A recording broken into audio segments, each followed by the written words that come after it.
There are things we say with our voice, and others we say with our silence. Modesty to me is one of those silent languages. I'm a Muslim woman, and I don't wear a hijab, but I know how to lower my gaze. I know how to move without needing attention, not out of fear or shame, but out of intention. Modesty is a way of being before it's a way of dressing. It's about presence, energy, intention. In Muslim countries, wearing the hijab can help you blend in, but in Western countries, it might draw attention. So modesty adapts. It's contextual.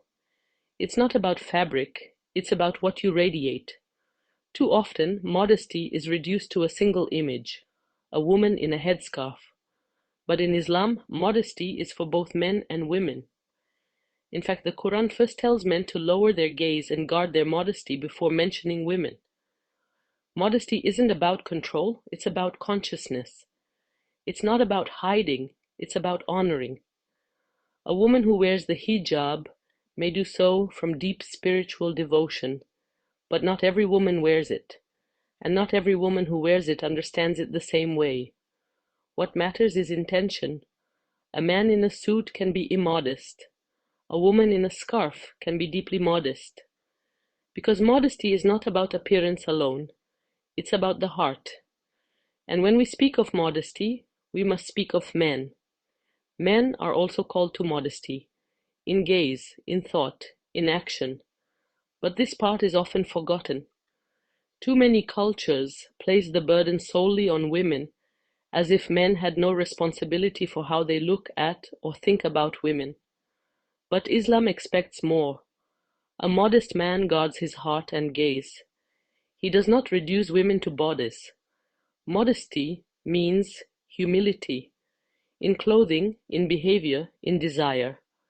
As a woman who lives modesty without wearing a hijab, I often feel caught between worlds. In Muslim settings, my choice may be questioned. In Western ones, my values seem unusual. There's a dissonance, because modesty is quiet, yet people often want visual proof to believe it exists.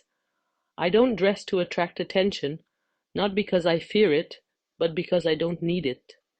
I speak with intention. I try to walk in grace, not performance. Still, I've felt judged by those who think I'm too modest and those who think I'm not modest enough. This is a tension many women live with, being constantly observed, interpreted, labeled.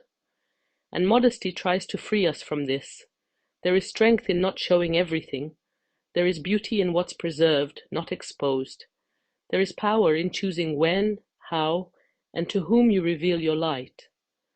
So in the end, whether you wear a hijab or not, whether your modesty is visible or quiet, what matters most is your intention and what your actions whisper to the world.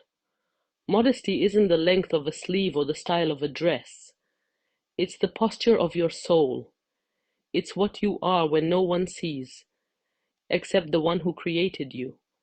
We weren't created to please people. Their judgment is temporary, but the gaze of the Creator is eternal. So walk your path with honesty, not the most visible one, not the most applauded, but the one that feels right before God. Do what is just, act with purity, and let your modesty be a quiet, radiant strength.